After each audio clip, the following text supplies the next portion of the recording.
Carl Jung gave a dark warning. For the empath, kindness hides a shadow deeper and more dangerous than most people can imagine. And the longer you bury it, the more certain it is. It will consume you. If you've ever felt that your sensitivity is both a gift and a curse, if you've been told you care too much, or that people often take advantage of your kindness, then you know the weight of being an empath.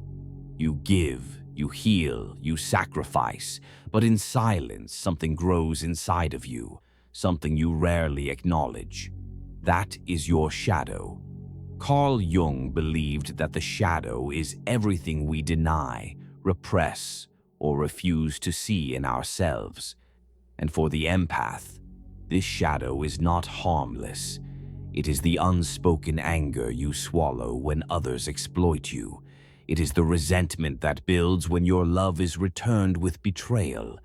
It is the dark craving for power, control, and freedom that you never allow yourself to admit. Left unacknowledged, this shadow twists your compassion into bitterness, your love into dependency, and your empathy into self-destruction. In this video, we'll explore Jung's warning about the shadow of the empath, why it is far more dangerous than you think, and most importantly, how to face it so it doesn't destroy you from within. Carl Jung defined the shadow as everything within us that we deny, repress, or refuse to see. It is the hidden self, the anger you pretend you never feel, the desires you push into silence, the darkness you claim is not yours. But Jung warned, the more you repress it, the stronger it becomes. The shadow does not disappear. It waits. For most people, the shadow shows as selfishness, aggression, or envy. But for the empath, it is far more dangerous. Because you've built your identity around compassion, kindness, and sacrifice, everything opposite of the shadow. So when betrayal happens, when your love is ignored, when your giving is abused, you don't express your anger. You bury it, and that anger festers, turning into bitterness and self-destruction. Imagine the empath who gives everything to a relationship with a narcissist. At first, they tolerate the manipulation, believing love can heal it. But deep inside, the shadow builds. The suppressed rage grows stronger until one day it explodes.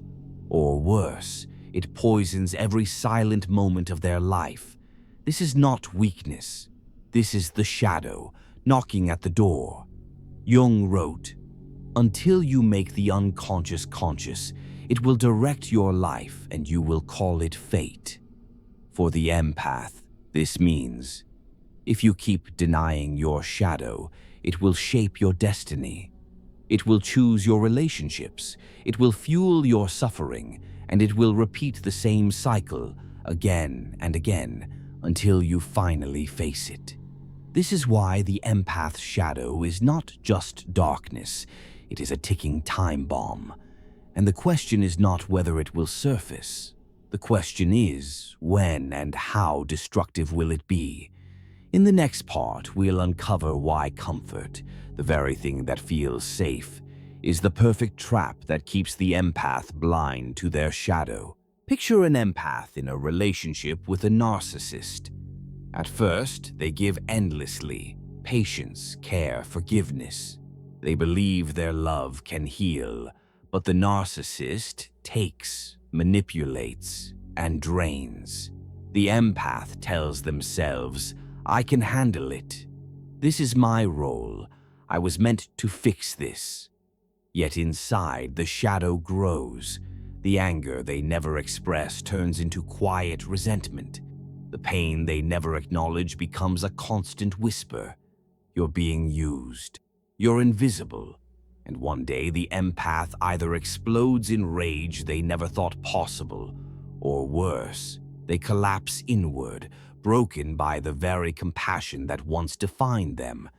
This is the hidden danger Jung warned about. Not that you feel too much, but that the shadow of everything you've suppressed becomes the master of your life. But here's the darker truth. The shadow doesn't always explode in dramatic ways. Most often it traps the empath in silence, disguised as comfort. And comfort, Nietzsche warned, is the most dangerous poison of all. Friedrich Nietzsche gave a warning that connects directly to the empath's shadow. He wrote about the danger of comfort, the soft, quiet poison that keeps us from becoming who we were meant to be. Comfort feels safe. It feels familiar. It whispers, "Stay here. Don't fight. Don't change." But in truth, it is a cage. And for the empath, it is the cage that keeps the shadow hidden while it grows stronger in the dark. When you avoid conflict to keep the peace, when you stay silent instead of setting boundaries, when you choose the ease of giving rather than the pain of saying no, you are choosing comfort. But every time you choose comfort, you are feeding the shadow. Because comfort is not neutral, it is surrender. And Nietzsche believed that surrender to comfort is the slow death of the soul. This is why so many empaths feel trapped. They hide in the safety of being the good one, the healer, the giver. But in that safety, their shadow waits. And when it finally breaks through, it doesn't come as kindness. It comes as rage, bitterness, and despair. Nietzsche's truth is simple. If you cling to comfort, you will never escape your shadow, and your shadow will own you.